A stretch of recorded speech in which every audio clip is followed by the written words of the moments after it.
Hello everyone, Mikezodia here, and as a new player to the Oblivion series, there are many things I do not know about this game, and I just have to figure it out with trial and error. However, in this video, let me share with you some of the stuff I have learned, in hopes that it'll make your journey a bit easier, especially if you are a newer player. Keep in mind, in this video, I'm going to keep things spoiler free. I will not disclose the locations of any secret artifacts out there, nor will I ruin any quest lines. These are just very simple tips and tricks that will just make life easier. One of the earliest challenges I encountered was getting lost inside of a cave. There were so many forks, and it was a long passageways, and I simply could not find the way back to the entrance very easily.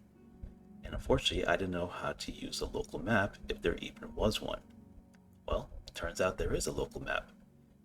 First, all you have to do is press the letter M to bring up the map by default. If you look on the right side of your screen, you're going to notice a scroll bar, up and down arrows. Chances are in console, each one will have its own key assigned to it, but for us PC users, we can use the mouse wheel as well. Now the biggest thing you want to do is zoom all the way in. And there you go. When you're fully zoomed in, it actually gives you the local map. This is not only for towns and inns and stuff like that, but you can also use this inside dungeons to give you a quick layout of the places that you explored already. This is a great way to find an exit or a missed pathway in the dungeon.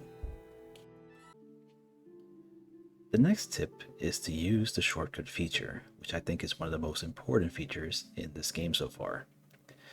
In order to shortcut stuff, you simply put your mouse over whatever it is you want to do, whether it's a weapon, spell, or potion, and simply press a number 1 to 8. This will assign it to a slot. If you're unsure about what slots are used, press R button to show the shortcuts.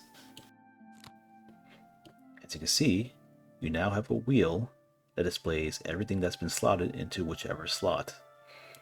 So as you can see, my fire spell is slotted here, ice spell slotted here, and healing slotted here, and so on and so forth. You could obviously hotkey items like torches. You can even do potions and weapons if you're a warrior. So there's many things you could hotkey. Another thing that I didn't know at the time was you could actually call this hotbar whenever you want. First, if you look in the bottom right, you'll notice that my fire spell is equipped. If I was to press number 2, now you see an ice spell down there, and then the healing one will come next. But what if I forgot what I binded to each one? So for this one, I simply press one of the keys and just hold it down. In this case, I'll press the 1 key and hold down. And there we go. Now the wheel just pops up and it kind of reminds you what everything is, and you can also pick and manually choose. So in this case, I want to pick a torch. And now my torch is out. I could do it again. And now my torch is put away. This is a quick way to quickly call for whatever you need, whether it's a weapon, a spell, a healing potion in a time of need. This will really make your life a lot easier once you master this thing. Alright, so the next trick I want to talk about is related to lockpicking. Lockpicking is a very important skill in this game because I've noticed a lot of locked chests inside dungeons, and I'm pretty sure down the line I'm going to run into a quest line that's going to involve me picking a lock as well. So it's one of those things that you want to try to master as early as possible. So in this tip and tricks part, I'm going to tell you first how lockpicking works, and then I'm going to show you a trick to make sure you get it every single time without fail. So right now, in order to open this lock, you have to get all these tumblers locked in their peak position. This last tumbler here is already locked in, and you can see the peak position is at the very top. Now there is one unfortunate problem. Every time you hit a tumbler, it comes down at a random speed.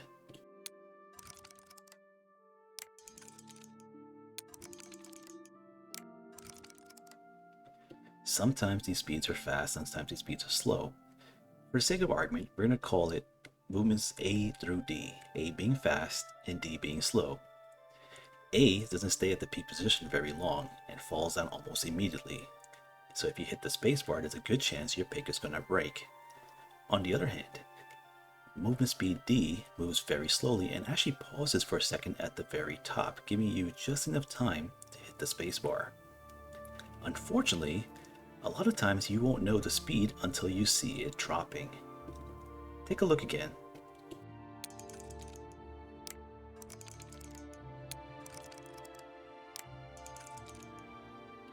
As you can see from the last one, by the time you realize that it was the movement speed D that you're looking for, it's already on its way down, and if you hit the spacebar, you would break your pick. So, here's the trick I've discovered just by messing around with this thing. There's actually 2 times you could hit a pin like this. One is at the bottom position like this, and the next one is in the middle.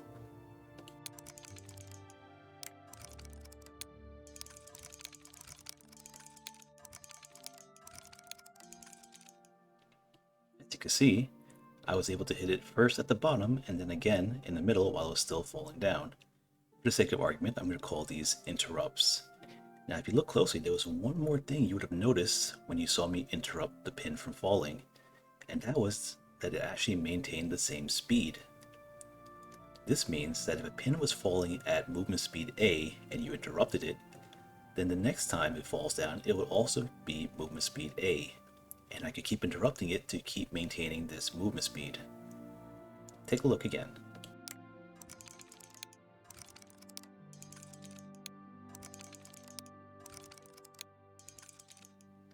Notice that each time I knock it up, it maintains the same movement speed as it's dropping down, as long as it doesn't hit the very bottom, because once it hits the bottom position, I've noticed that it just randomizes again. Now, let's see if we can unlock all these pins, or at least some of them for the sake of this video. I'm going to wait until we get movement speed D, which is the slowest one, and then I'm going to interrupt it repeatedly so you can see how it just maintains the same speed, and then I'm going to hit the spacebar at the peak position.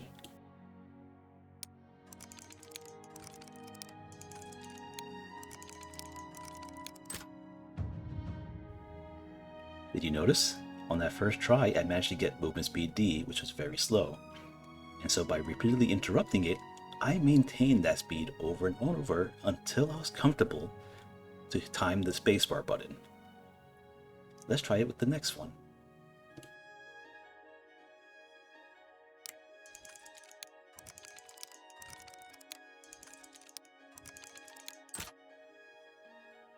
Did you see that?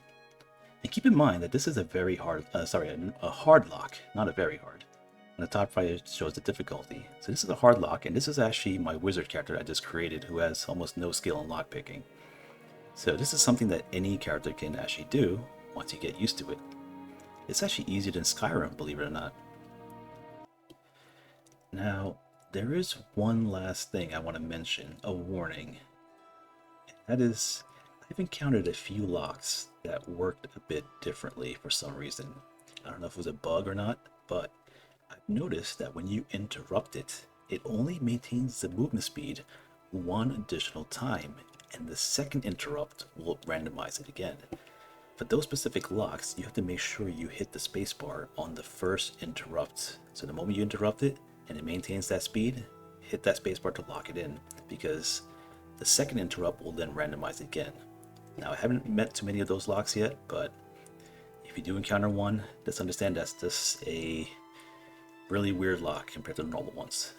This method actually works for most locks that you're going to run into. So as long as you get the idea for it and got it locked in and you practice, you'll be able to unlock every single lock without ever breaking a lockpick. This next tip is related to alchemy, and it's something that many of you already know. However, when I first started crafting potions, I did not notice this feature and had a hard time. If there's a new player who doesn't know about this feature, you can learn it right now. As you can see, I have a large amount of items from mostly gathering ingredients all over my exploration time. Now, as you can see, each one has their own abilities, and I can't seem to find a match. For example, if I want to create a Restore Magic Potion, I have to look through each and every single ingredient to find Restore Magica. This was a very time-consuming process for me. That is until I realized there's a filter button right at the very top. If you hit the filter button, you could then filter what you want to see. For example, let's look for Restore Magicka.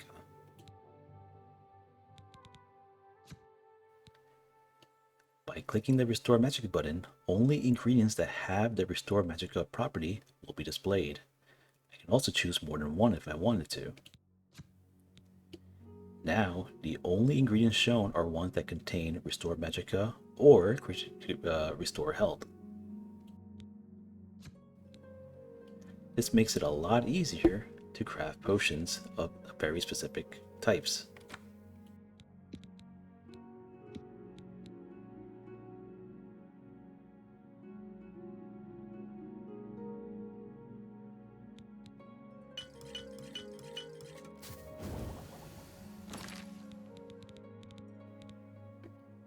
And there you have it. The next tip I'd like to offer is related to making money. So far, I've noticed that in the early game, a lot of enemies will drop various kinds of loot. Most of them are pretty mediocre items, such as fur armor or iron equipment or broken weapons. The problem with these is that they have very high weight and very little value for it. So if you were to just pick up everything, you're actually doing yourself a disservice. You see, look at iron arrows. Iron arrows have only a 0.1 weight, so you can hold 10 of them for every 1 weight capacity, and you get 1 gold per arrow. So 10 of them would be 10 gold. So the price for 1 weight, you get 10 gold just by picking up arrows whenever you can. This is especially good for characters who don't use arrows. So if you're not playing an archer, like you're playing a melee warrior or a mage, all these arrows are just free gold for you. So now you might be asking, well, if I'm not picking up all this equipment, what should I pick up that will give me good gold? And the answer to that is actually alchemical ingredients. I've noticed that alchemical ingredients actually have very little weight to it. As you can see, there are plenty of them, and you can find a bunch inside dungeons and caves. You'll find mushrooms, food items, and whatnot, and even in the wild too. This is the town I recently entered in my Let's Play, and right outside I've realized there's actually a grape farm over here.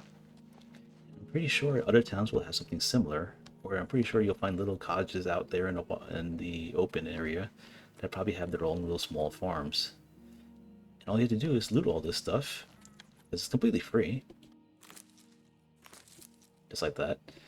And then you can use alchemy to combine these together to make potions. And then you can sell these potions to vendors for some easy gold.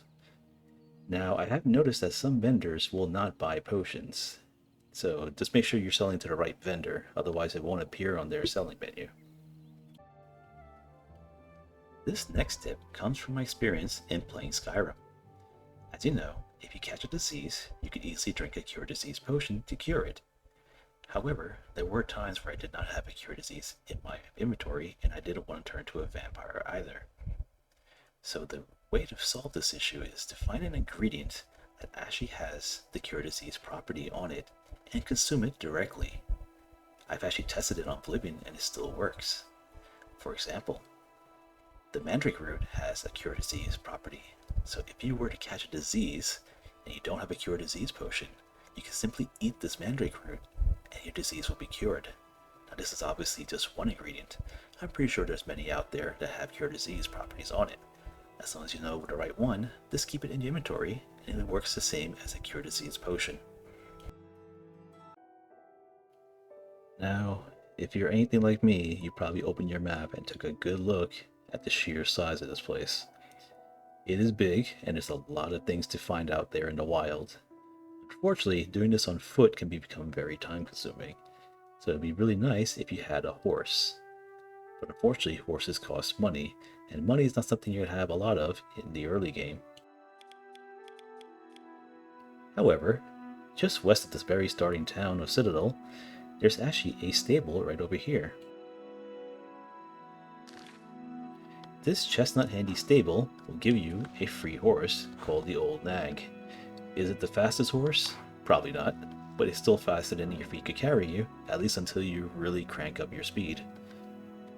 To get a free horse, simply talk to this lady inside this area. You're looking for her, this orc lady right here. What can I do for you? She'll have options which are no longer available to me since I already got the horse from her. The first one is saying you need her assistance, and the second one is saying that you'll take anything she has to offer. Basically, you're just asking for any quality horse. Once you mention it to her, she'll then give you a free horse, fully armored.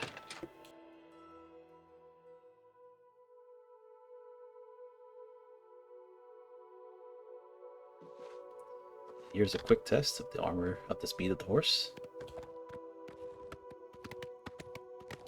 Now, you can see this is a lot faster than me walking, so this will still cover some ground.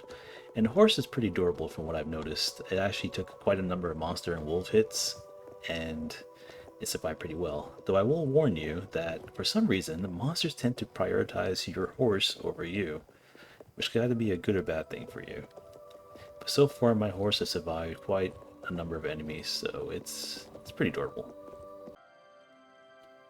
Another advice I could give you was one that was given to me by friends and other commenters. Apparently the conversations between NPCs in Oblivion are not just for show. A lot of them are related to recent events or even options for side quests. In fact, sometimes when you speak to an NPC and ask for rumors, a lot of times they'll open up new quest lines for you. You're here about that recommend. Adahorn Castle near Coral is besieged by marauders. I wish I could go and save them. Have Earthor see me when he gets back, associate. And just like that, you can find out new quest lines to tackle on. And this concludes the starter tips for new players that I can provide at this time. If this video has helped you, please consider giving it a like and subscribe to help this channel grow. This is Mikezodia. Thank you for watching.